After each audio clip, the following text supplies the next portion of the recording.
అదే RTV app వార్తల్ని క్షణాల్లో చదివే అవకాశం ఉంటుంది. ఒక న్యూస్ పేపర్, ఒక టెలివిజన్ ఛానల్ మీ చేతుల్లో ఎప్పుడూ ఉంటాయి. ఈ రోజున రాష్ట్ర జేఏసీ పిలుపులో భాగంగా ఉమ్మడి జిల్లా కేంద్రాల్లో రాష్ట్ర ఉద్యోగ ఉపాధ్యాయులు పెద్ద ఎత్తున నిరసన ర్యాలీలు, ధర్నాలు చేస్తూ ఉన్నారు. దీనికి కారణం ఈ రాష్ట్ర ముఖ్యమంత్రి ప్రతిపక్ష నాయకుడిగా ఉండగా ఉద్యోగులకి సిపిఎస్ రద్దు చేస్తానన్నారు, టైం టు టైం డిఏ ఇస్తానన్నారు, మెరుగైన పిఆర్సీ ఇస్తానన్నారు.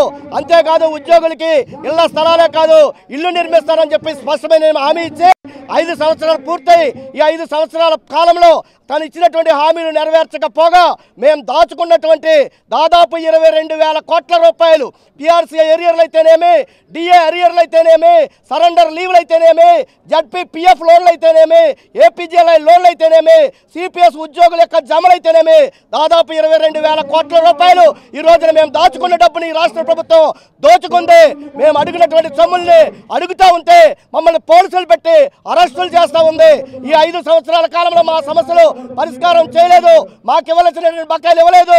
కాబట్టి ఈ రోజున రాష్ట్ర ముఖ్యమంత్రి ఎన్నికల పేరు చెప్పి ఈ రోజున మేము సిద్ధమని చెప్తా ఉన్నాడు. నువ్వు మా సమస్యలు పరిష్కరించకుండా నువ్వు ఎన్నికలకు సిద్ధమైతే ఈ రాష్ట్ర ఉద్యోగ ఉపాధ్యాయులు నిన్ను ఇంటికి పంపడానికి సిద్ధంగా ఉన్నారని చెప్పి రాష్ట్ర జేఏసీ పక్షాన ఈ రాష్ట్ర ముఖ్యమంత్రి జగన్మోహన్ రెడ్డిని హెచ్చరిక చేస్తా ఉన్నాం. కాబట్టి ఎప్పటికైనా మా సమస్యలు పరిష్కరించే మీకు ఇంకొక 20 రోజులు మాత్రమే టైం ఉంది.